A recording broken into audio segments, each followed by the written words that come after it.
Hello dear, welcome you all to the lecture number 9 of the course on arithmetic progression, which is basically a problem solving course with regard to the board term to examination for class 10, which is going to take place in the next month, that is April, followed by the March, which is actually this month. So कुछ ही दिन रह गए हैं और आपके term to examinations होंगे, और अगर टर्म टू एग्जामिनेशंस होंगे तो ऑफ कोर्स उसके अंदर एक मैथमेटिक्स सब्जेक्ट होगा जिसके बारे में हम डिस्कशन कर रहे होंगे। और मैथमेटिक्स सब्जेक्ट्स के अंदर ये बहुत सारे टॉपिक्स हैं और उन्हीं में से एक टॉपिक था अरिथमेटिक प्रोग्रेशन, जिसके ऊपर हम प्रॉब्लम सॉल्विंग जो है वो कर रहे हैं। लास्ट लेक्चर के अंदर, that is in the lecture number 8, we have finished out with this particular part, और इसके अंदर हमारा एक कैलकुलेशन रह गया था जिसको आज हम पूरा करते हुए फिर कुछ और प्रॉब्लम्स जो है उसको मूव करते हुए आगे बढ़ेंगे। तो जो लास्ट लेक्चर के अंदर जो हमारा सवाल था वो ये था कि एक अरिथमेटिक प्रोग्रेशन देकर के पूछा था उन्होंने कि इस अरिथमेटिक प्रोग्रेशंस के कितने टर्म्स अगर हम ले लें और उनको एक साथ जोड़ दें तो 636 जो वैल्यू है हमारी वो आ जाएगी। तो हमने बोला था कि अरिथमेटिक प्रोग्रेशन जो दिया हुआ उसको लिख लो। फर्स्ट टर्म हमने निकाला था ना, कॉमन डिफरेंस हमने देख लिया। फिर हमने मान लिया था कि नंबर ऑफ टर्म्स n है, और अगर नंबर ऑफ टर्म्स हमने n मान लिए थे तो सम ऑफ n टर्म्स का जो फॉर्मूला है ना, वो हमने लगा दिया था। और फाइनली उसके बाद सॉल्व करते करते हम आखिरी में अंत में यहां तक पहुंच गए थे, राइट। और यहां पर जाकर के हम कैलकुलेशंस के अंदर अटक गए थे, that is the square root of 10201।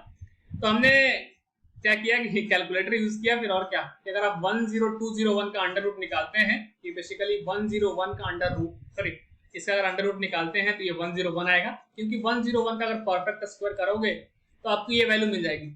अच्छा, अगर इसकी वैल्यू आपको 101 मिल रही है तो पुट कर दीजिए यहाँ पे, ठीक है ना। तो अगर हम पुट करने जाएं तो देखो ध्यान से क्या आ जाएगा। यहाँ से मैं थोड़ा सा कहीं पे साइड में लिख लेता हूँ, ठीक है ना। मैं इसको थोड़ा साइड कर देता हूँ इधर और इधर लिख लेता हूँ। तो अगर मैं यहाँ पे लिखूं तो n इक्वल टू हम देख सकते हैं कि -5 प्लस माइनस है ना 10201 का रूट हमने बताया कि ये 101 है, तो डिवाइड बाय आप कर दीजिए 8। तो अगर -5 एक बार प्लस का 101 लो, अच्छा माइनस का 101 नहीं ले रहा हूँ, क्यों? क्योंकि अगर हम n की बात करें तो this is number of terms, और नंबर ऑफ टर्म्स निगेटिव थोड़े ना हो सकते हैं यार, ठीक है। जब -5 माइनस का 101 लोगे तो माइनस में एक नंबर आ जाएगा जिसका कोई मीनिंग जो है वो अरिथमेटिक प्रोग्रेशंस के नंबर ऑफ टर्म्स के पर्सपेक्टिव में नहीं बनेगा। तो हमने पॉजिटिव वैल्यू लेकर के आगे बढ़े, ठीक है। अच्छा, तो अगर 101 में से 5 घटाओगे तो कितना आएगा 96, और 8 से अगर डिवाइड कर दोगे तो आ जाएगा 12। तो द नंबर ऑफ टर्म्स है ना, तो यहाँ लिख देंगे hence required number of terms taken together to get a sum of 636 is how much? Basically 12। तो ये हमारा लास्ट लेक्चर का जो रह गया था कैलकुलेशन पार्ट हमने कवर कर लिया है। आइए मूव करते हैं कुछ और सवालों की ओर और देखते हैं उसके अंदर हमारे लिए क्या है। So the next question is appearing on your screen as you can see. So आइए डिस्कस करते हैं इसको भी, है ना। अगर आपको पहले से आता है तो आप वीडियो को पॉज करें, सॉल्व करें, फिर सोल्यूशन की ओर जो है आप देखेंगे, ठीक है। क्या है सवाल, कहता है the fourth term of an AP is equal to 3 times the first term and the seventh term exceeds the third term by 8, find the nth term of AP. कुछ कंडीशंस बोली है और अरिथमेटिक प्रोग्रेशंस का nth term पूछा है, और अगर arithmetic progressions का nth टर्म पूछा है तो ऑफ कोर्स फर्स्ट टर्म और कॉमन डिफरेंस हमें निकालना तो पड़ेगा सर। तो एज यूजुअल जो हम लोग लैंग्वेज लिखते हैं अरिथमेटिक प्रोग्रेशंस के अंदर, यहाँ पे भी एक हम लैंग्वेज फॉलो करेंगे, और वो क्या है कि let a be the first term and d be the common difference of ap, ठीक है ना। कि मान लीजिए कि a जो है अपना वो फर्स्ट टर्म है और जो d है वो है common difference is given ap का।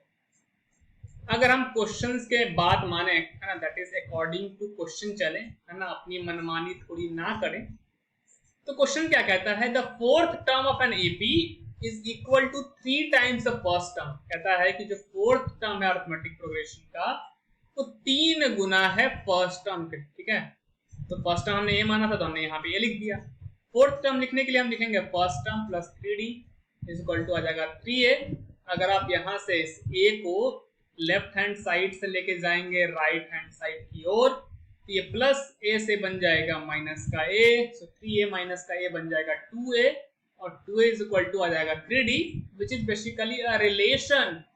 तो यहां से हमें क्या मिल गया यहाँ से हमें रिलेशन मिल गया किसके किसके बीच में, बिटवीन ए एंड डी, जिसकी अगर हमें आगे जरूरत पड़ेगी तो हम यूज कर लेंगे। इसको इक्वेशन नंबर 1 बोलता हूँ, ठीक है। फिर क्वेश्चन आगे कहता है the seventh term exceeds the third term by 8, है ना।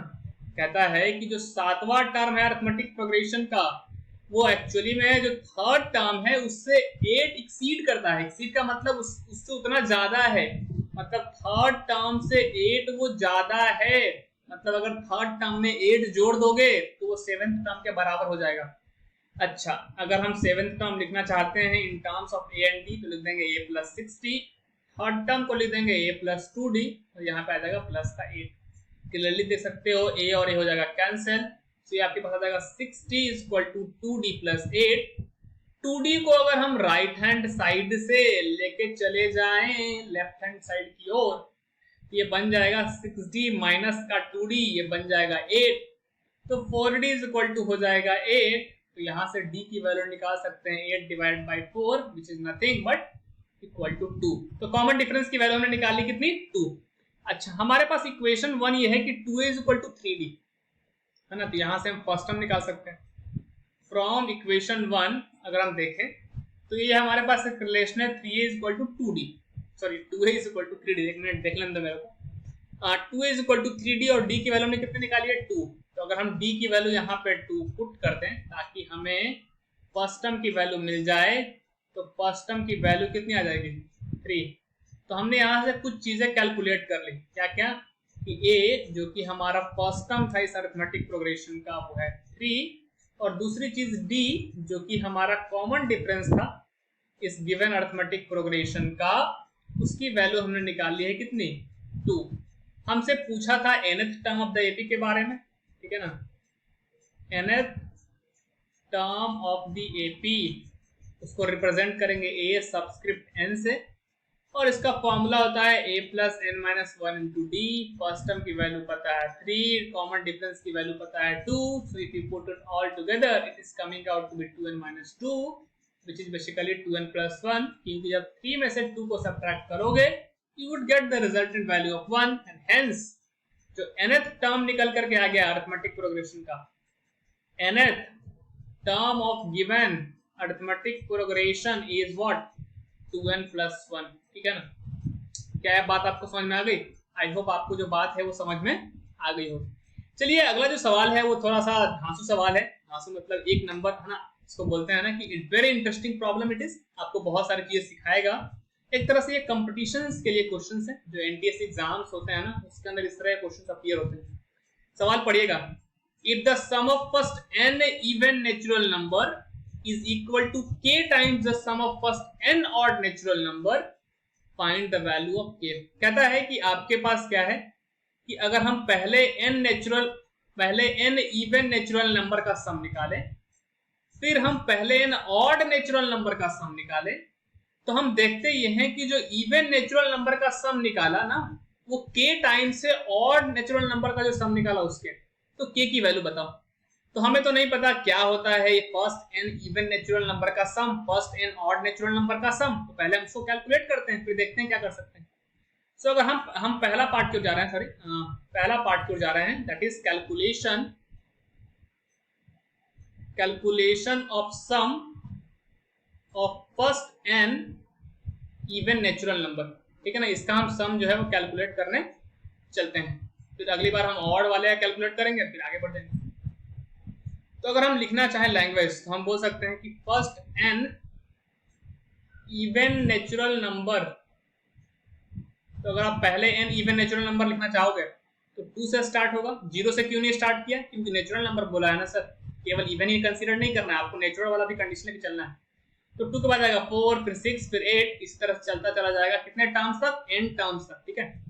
तो अगर हम सम निकालना चाहते हैं, ठीक है ना, sum of first n even natural number, ठीक है ना। अगर गौर से देखोगे मेरे भाई तो जो सीरीज बन रही है 2, 4, 6 और 8, तो एक्चुअली में आपको नहीं लग रहा कि ये एक अरिथमेटिक प्रोग्रेशन है, क्योंकि हर दो टर्म्स के बीच का डिफरेंस देखो 2, इसके बीच का डिफरेंस 2, इसके बीच का डिफरेंस 2। तो ये जो गिवन सीरीज बन रही है 2, 4, 6, 8, 10, एक्चुअली में एक अरिथमेटिक प्रोग्रेशन बन रही है जिसका फर्स्ट टर्म भी 2 है और कॉमन डिफरेंस भी 2 है। अच्छा, तो अगर हम n टर्म्स का सम निकालना चाहते हैं, क्योंकि ये सीरीज किसकी है, इवन नेचुरल नंबर की, और हम n इवन नेचुरल नंबर का सम निकालना चाहते हैं, तो फॉर्मूला क्या आएगा, n/2 into 2a plus n minus 1 into D, right. अगर हम यहां से देखें तो this is n/2 into 2 times of first term, ठीक है ना। एक मिनट, जस्ट होल्ड ऑन।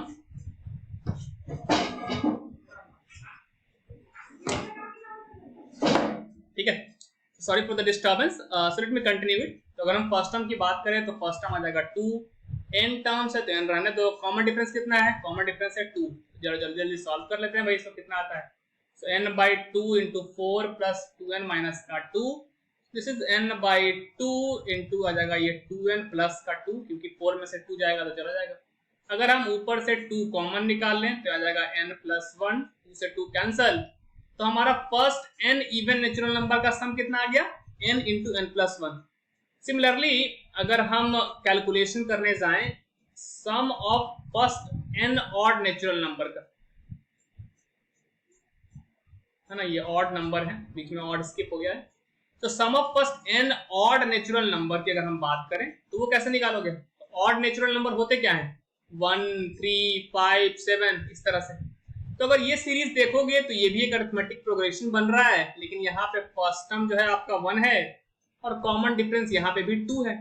तो अगर आप n टर्म्स का सम निकालने जाएंगे तो n/2 into 2a plus n minus 1 into D, formula तो वही रहेगा लेकिन सीरीज बदल गया है, तो फर्स्ट टर्म बदल गए हैं और आपका कॉमन डिफरेंस भी बदल गया है। अगर आप ऊपर से 2 कॉमन निकाल लें फिर से, ये बन जाएगा 1 प्लस n माइनस का 1, 2 से 2 कैंसल, ये 1 माइनस 1 कैंसल, तो आ जाएगा n into n, that is n square. तो first n odd natural number का सम होता है n square, first n even natural number का सम होता है ये। इन्होंने बोला था कि जो n इवन नेचुरल का नंबर का जो सम है वो k टाइम्स है किसके, ऑड वाले के। तो अगर हम अकॉर्डिंग टू क्वेश्चन चलें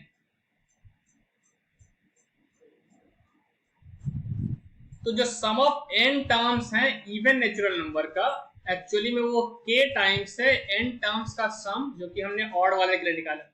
तो हमने अभी निकाला है n के लिए होता है n इंटू n प्लस 1, अगर हम ऑड वाले की बात करें तो वो होता है n स्क्वायर। तो अगर आप k की वैल्यू निकालने जाएंगे तो n into n plus 1 divided by n square, n से n कैंसल, तो आ जाएगा आपकी वैल्यू कितनी, n प्लस 1 बाई n।